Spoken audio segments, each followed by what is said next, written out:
Fudge. And it's not water. But that's what it sounds like. I don't know. I don't know. I'm irritated.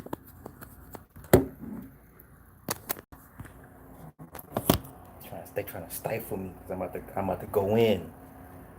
About to fucking go in. Round two, that's right. Studio Mansion, yeah, I'm looking kind of crispy. They're like, oh, Sly, look at you, gentlemen, in clear. All right, all right. Yes, we're going to try it again. The people will not be deterred. Mexican? Mexican.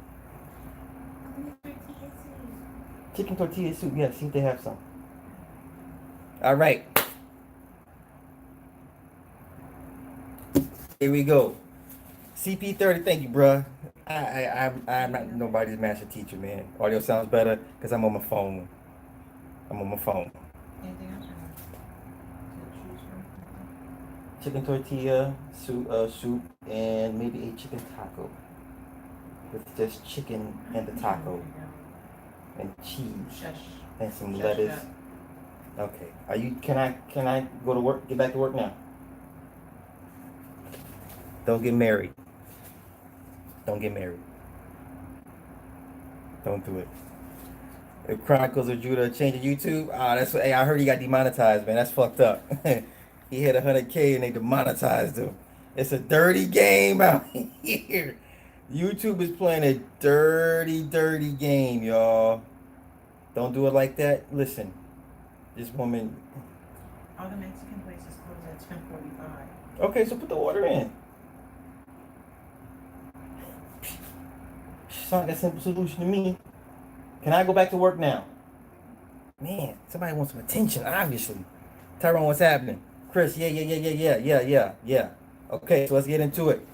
1973 movie based off the book by Sam Greenlee. The spook who sat by the door tells the story of a black CIA operative who learns the knowledge from them and then implements it back into the hood. But I'm going to break this thing down because there's a lot of things that people have glossed over and that I think that are very, very important and need to be mentioned in this movie. Okay, so now at the beginning, Paul, what's happening? So I can let you guys some longer stream for your company stream hotel Wi-Fi. I swear, right? Wait, who's that? Who that? Jeffro, I see you. I see you, Chris. All right. So in the beginning, there's a senator, right? And he's losing his senatorial race because of the low black or Negro voter turnout, right? So they run the scenario through the computer. The computer tells them you're losing this race because of the low black votes.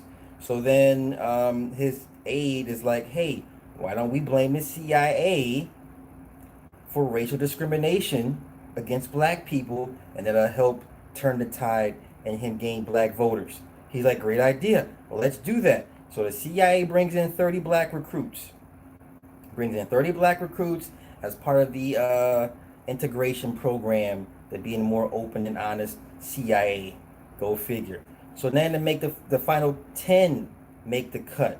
10 brothers, all right? So then Foster has a meeting with the final 10 and says, congratulations, you made it this far.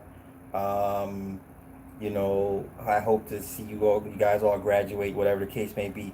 So when he leaves, the brothers all kind of let the guards down and say, hey, man, we made it.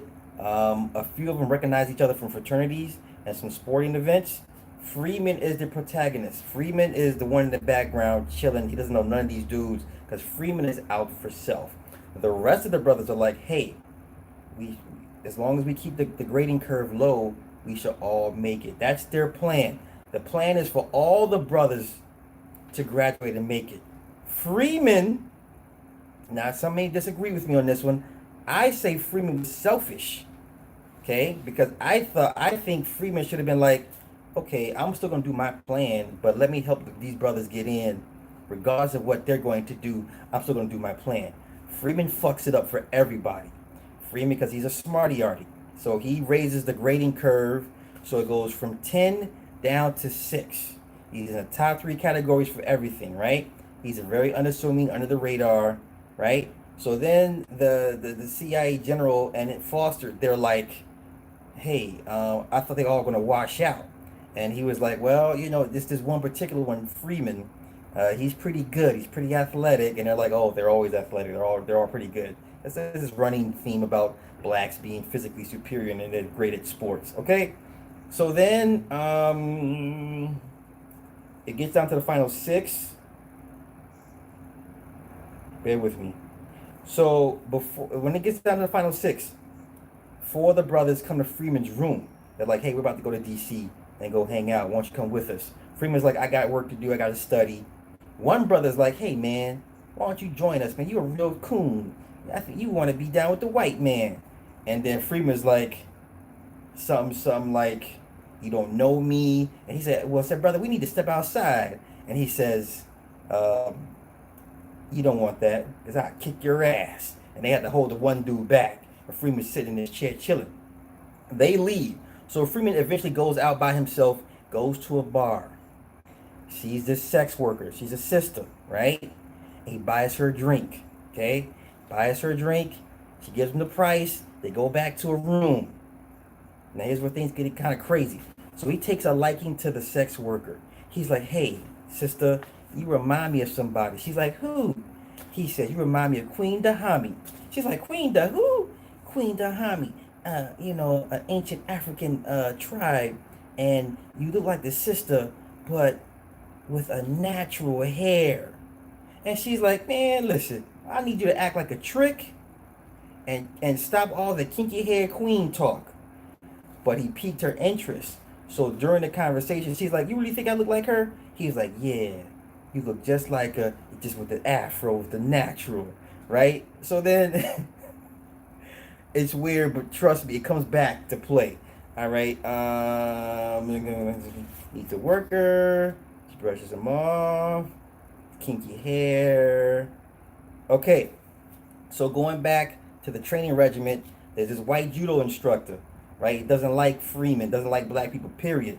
So what ends up happening is to pass the test, Freeman beats up and chokes out the judo instructor, the white dude. Come to find out, Freeman studied judo before, years prior. So Freeman was no youngin. He wasn't no dummy. He knew judo. That's why he's able to choke out and beat the judo instructor. So then Freeman is the last one left. He passes the oratory exam, but they give you some insight of how the CIA thinks when it comes to prepping their agents or their operatives for guerrilla war tactics. Okay, so one key thing is choke him out. Okay, so Foster asks him, "Hey, what is the guiding principle of a guerrilla army?" He recites guerrilla army tactics, which is to live off the country, to not rely on logistics that cannot be obtained easily, legally, or illegally.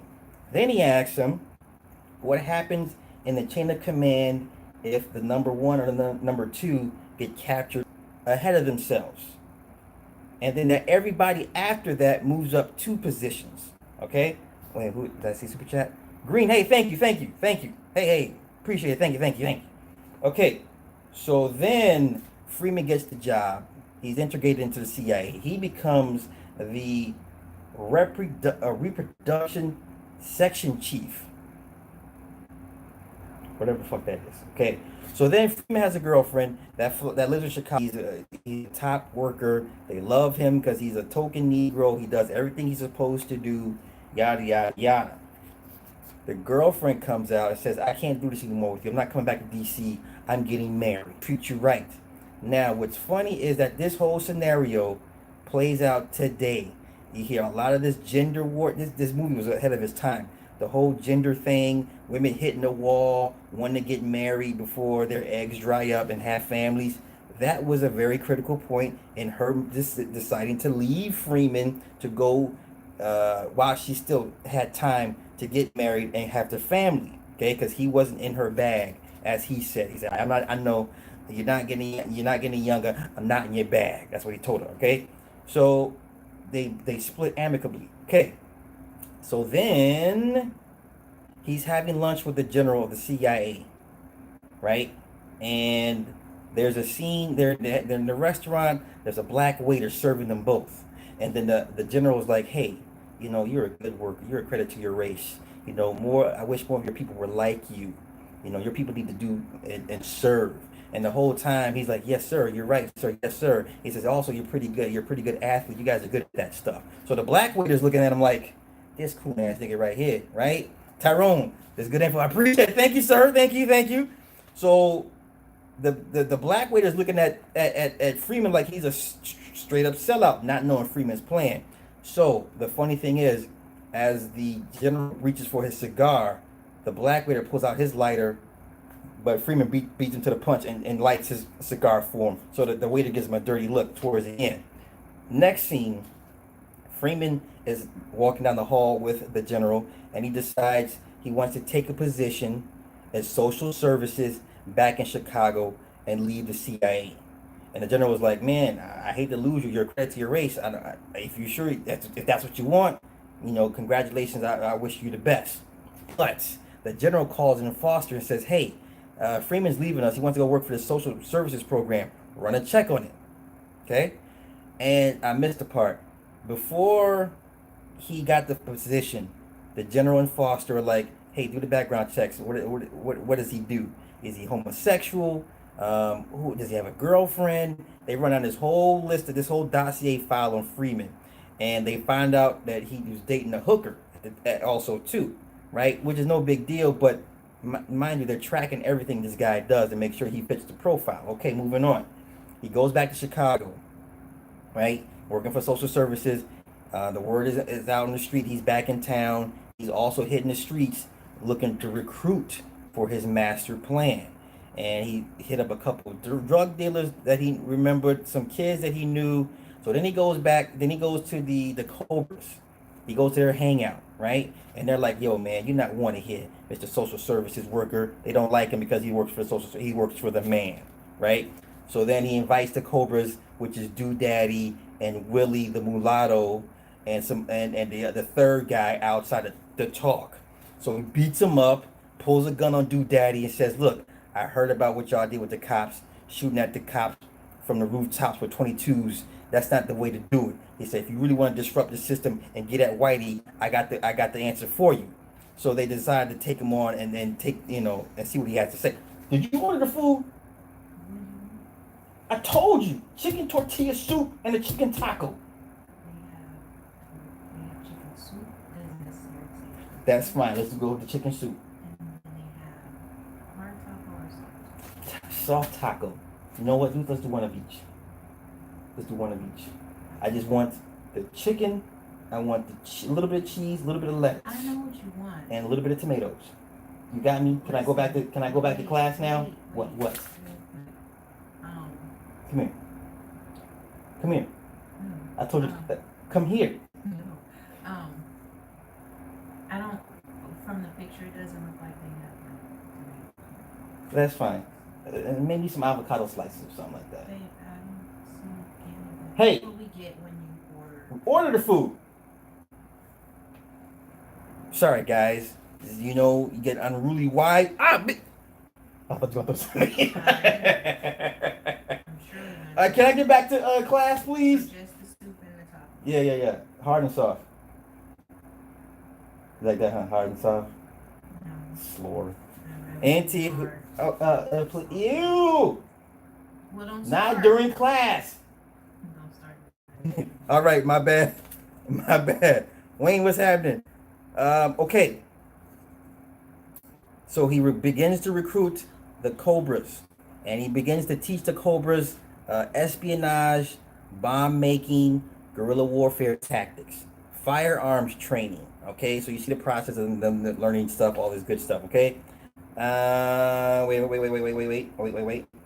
Push, disrupt the system, bomb making. Okay, so there's one important part when Freeman and Daddy are on the L train. For those that's in Chicago, you know the elevated trains. If you don't know what that is, all right. So they're doing reconnaissance, and so he's teaching Daddy.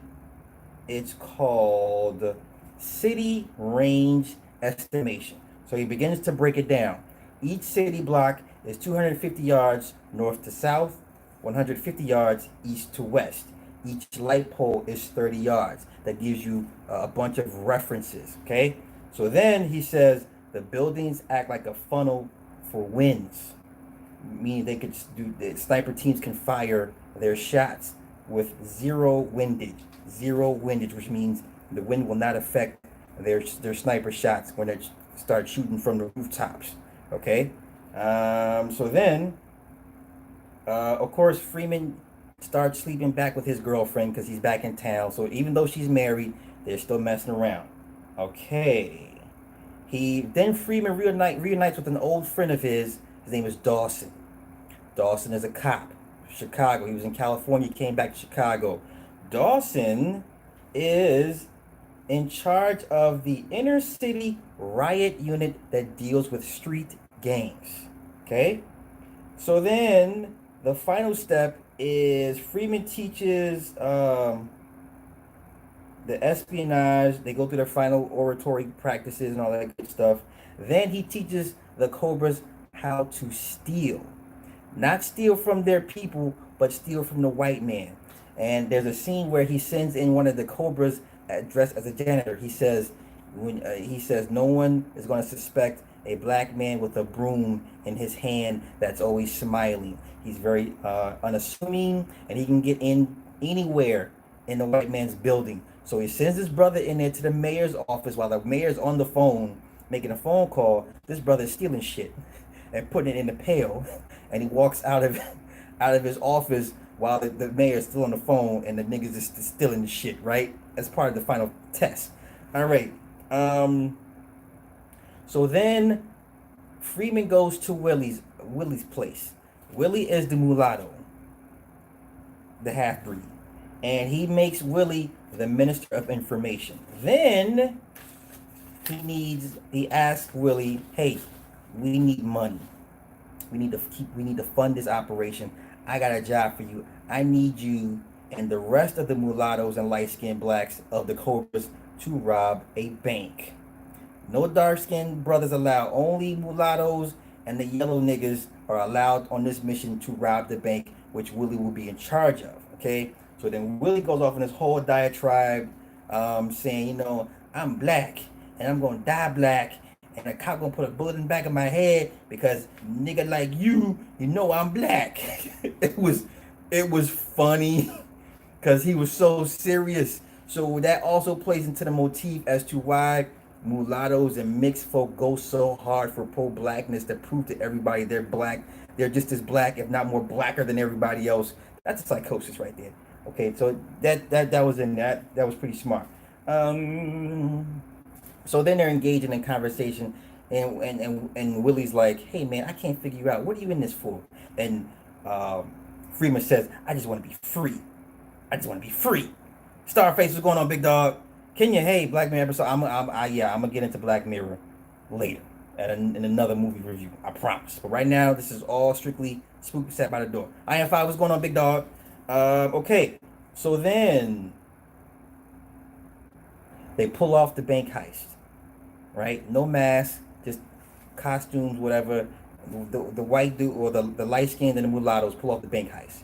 So during the getaway, you can see them in the back of the van changing their clothes and their appearance. They start coming out their afros and start putting on black power shit and different clothes, right?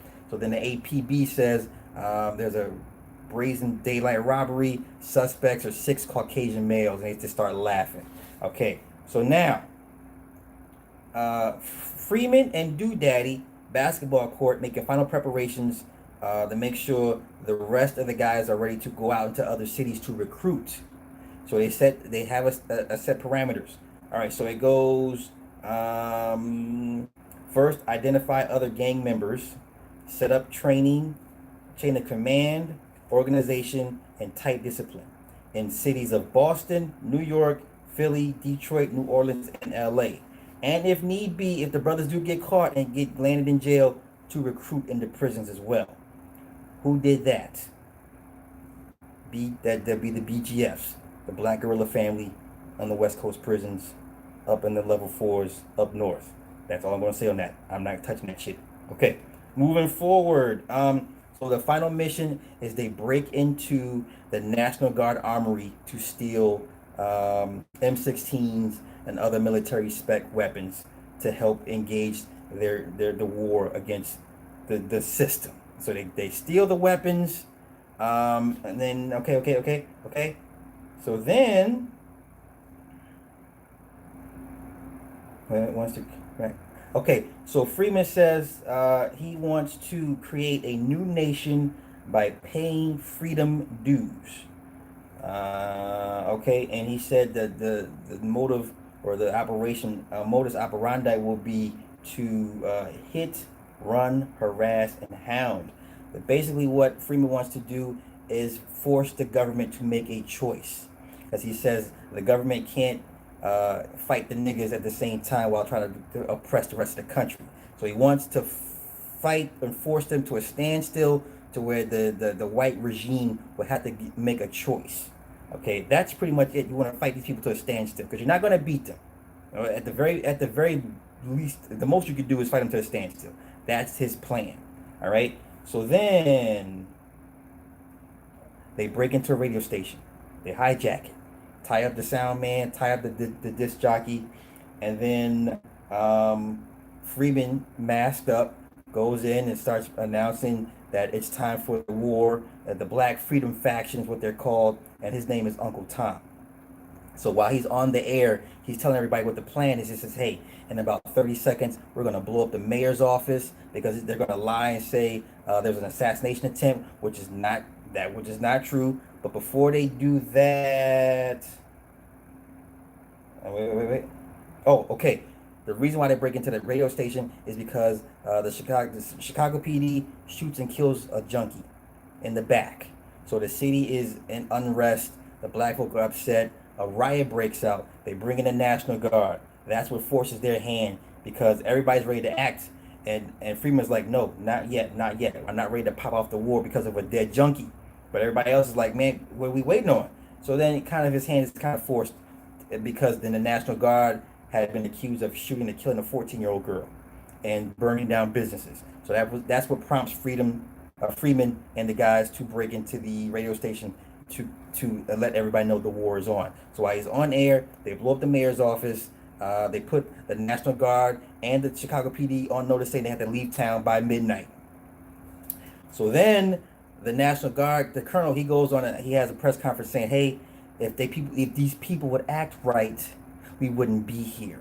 So get it. Y'all remember for years we've been saying Chicago's going to be ground zero for martial law. They're going to bring the National Guard. This is what they did in the movie. This is 1973. Okay? So then, and one of the reporters asked him, so what about the ultimatum about you guys having to be out of town by midnight? The general says, well, it's 12:30 here, so that tells you what we think about their little threat. I was like, ooh, that's tough talk. Okay. Nope. Okay, by midnight. So then, the CIA gets wind of it, right? And they're like, guess who they suspect is running the Black Freedom Faction? Guess who they suspect is teaching these black men how to engage in guerrilla warfare? A Russian. I can't make this shit up. You mean to tell me a movie from 1973 accuses a Russian of helping inner city blacks engage in guerrilla warfare?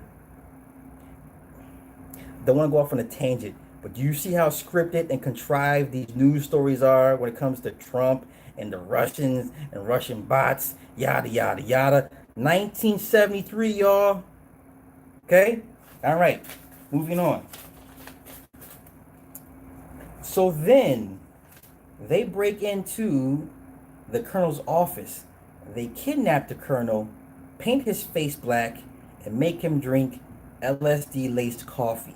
The next morning, the colonel's riding a bike in his underwear in the middle of the street on LSD. And he says, hey, man, I met some magical Negroes, man. They were just magical Negroes. Yes, Red Dawn, Chinese, Red Dawn Q. Yeah, right, yeah. So then Dude Daddy snipes him from the building. They shoot and kill the general. Shoot him in the chest. He's dead. So then the president declares a citywide national emergency. They bring in the 82nd Airborne. Okay? The 82nd Airborne. Now, here's the kicker part. This is the best part of the whole fucking movie, right? So, Queen Dahami, the sex worker, she's being sponsored by Freeman's old CIA boss, the old man. They're in Chicago. He says, hey, baby, here's some money. Stay here a couple of days. I got to go back to Washington. She's like, okay, Daddy, yeah, I'll find something to do in Chicago. She tracks Freeman down in Chicago. He's like, how did you find me? Right? And this is the whole crux of this. The loyalty this woman displayed, even though she was a sex worker and she, sponsored whatever the case may be, the loyalty she had at the end of the day towards her black man. Because in her eyes, in a weird way, that was her man. Right? So she's explaining to him who they think Uncle Tom is. She tells him, hey, they think it's a Russian. Right? And she says, hey, baby, do you want me to get intel for you? Do you want me to tell you what's going on? He says, no. Then he changes his mind. Says, you know what? Yeah. Tell me what they're up to, but be careful. Okay? Be careful. Right? Speak. I didn't realize the movie was banned from America. No, bro, I did not know that. I did not know that. That's crazy. I can see why now. Okay, the other crazy part is now Queen Dahami, she has an afro. She's all Afro-centric. She's wearing a dashiki. She's wearing a fucking ankh. It's crazy because when he gives her when the CIA guy gives her the money to stay in Chicago, the scene cuts to her and she's in this fucking big ass, long ass dashiki with this fucking Queen Latifah hat. Remember the Queen Latifah hat she would wear? The big ass hat? She had that shit. I mean, she was Africa the fuck out. It was hilarious. So back to Freeman. She's talking to Freeman and she's like, yeah, he's really kinky. He's into that black skin kink fetish thing. But I have property now. I got money. He's sponsoring me. So she's moving up in the world. All right. Okay. So then she agrees to feed him intel. Okay. Now, Freeman gets into an argument with his girlfriend that's married. She's light skinned. Okay? She's like, they're making it bad for everybody. The Black Freedom Faction is the worst thing. They're niggas. They're making it bad for everybody. He's like, what do you mean? They're fighting a good cause. Because it gives, throughout the movie, you get brief glimpses of Freeman's backstory. Freeman's backstory is, part of it is, as a young child, his grandmother couldn't read. And they would help each other read together because he was a young kid learning to read for the first time, and she would help him. And there was one point where he realized she couldn't read, so he would always hurry up and run home from school to help his grandmother read, right? The second part of his backstory is in college. Dawson, the girlfriend, they were all real black activists, and he was apparently the most active, most militant black activist out of all of them in college. Right, so she's like, during the argument, she's like, "Yeah, you sound like you're back in college again, with the rhetoric talk." So, and she's like, "Whose side are you on?" He said, "I'm on your side, baby." So this bitch, she goes tell Dawson, the cop, his buddy, "Hey, I think he's mixed up with this Black Freedom Faction. You think I'm doing the right thing?" Dawson's like, "No, not Freeman. No." So then what ends up happening is Dawson starts listening to the tapes, the propaganda tapes that's floating around in the city about the Black Freedom Faction. He puts two and two together. He recognizes it's Freeman's voice. He goes to Freeman's apartment, goes to arrest Freeman. Dawson has a gun drawn on Freeman. They're doing this back and forth. He said, "Man, I listen to the tapes, man. It's your voice, man." And Dawson and Freeman's like, "Yo, won't you join us? Like, I got people on the inside, but not like your rank. Won't you help us fight this war? Because at the end of the day, you're still a nigga, and you're not freer than me. You have a badge." And if he says, "It's funny that I'm at the end of this gun, At the end of his barrel, and I'm more freer than you. A fight ensues. Dawson grabs his gun. Freeman grabs a knife. Freeman stabs Dawson. Dawson shoots Freeman. Dawson dies. Freeman survives. Freeman calls the Black Freedom faction, hey man, come get this dead body out my crib. Willie's like, hey man, that's Dawson. That's your man's. That's your man's. And then Freeman goes on this whole diatribe saying, hey man, we're going to kill a whole bunch of Dawsons for the greater good. He says it doesn't matter if they're black, white, they're getting away, they gotta go. He says, how far you willing to go to see this thing through? And they're like, okay, yeah, we get it. He said, yo, you may have to kill your mama, you may have to kill your dad, you may have to kill me, but the agenda, the mission is always more important. It's bigger than just one person. So they get the body up out of there, right? The president then declares a national emergency because all the cities where they had all recruits, all the training sites, they're all uprising across the country at the same time, right? And so before they leave out, Freeman tells them, "Hey, whatever you do, don't quit." And Freeman takes his glass of cognac and sips it and looks at and gives a nod to these two African statues. Movie ends. I've never seen a movie where the brothers either fight the system to a standstill or just flat out win. Okay? At the end of the day, this is a win. They won. And wow. This movie is really, really deep. Really, really deep. A lot of themes that play out, a lot of themes and tropes that are playing out right now today. This movie was 1973. And I can't believe all this time I've just now seen this fucking movie literally last week. So I'm so far behind. Forgive me, guys. Yeah, it's on YouTube, surprisingly, right? What the irony of that is while they're striking everybody's channels down, this movie is on YouTube right now. What are the odds of that? It's crazy, right? Crazy. Um, so yeah, that is my movie review for The Spook Who Sat by the Door. Powerful film. If you haven't seen it in a while, rewatch it again, man. Because I promise you, there's some things you're gonna pick up the next time you sit and watch this movie. Powerful shit. So I'm gonna get up out of here. I gotta go. Yo, did you even order the food? Why are you looking at me like that?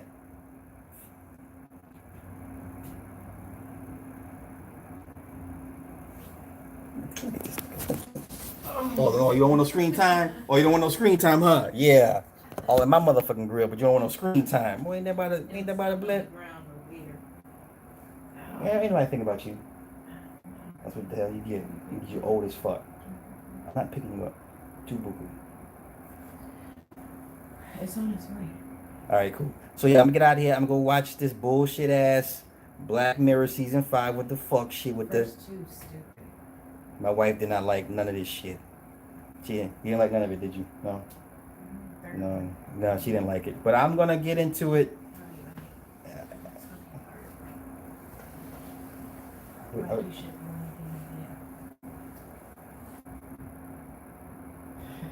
Y'all have a good night. Peace. Oh, hey, brush your teeth. Hey, I see you.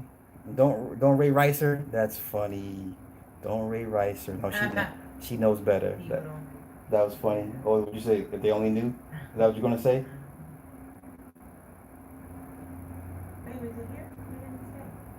Go get the food.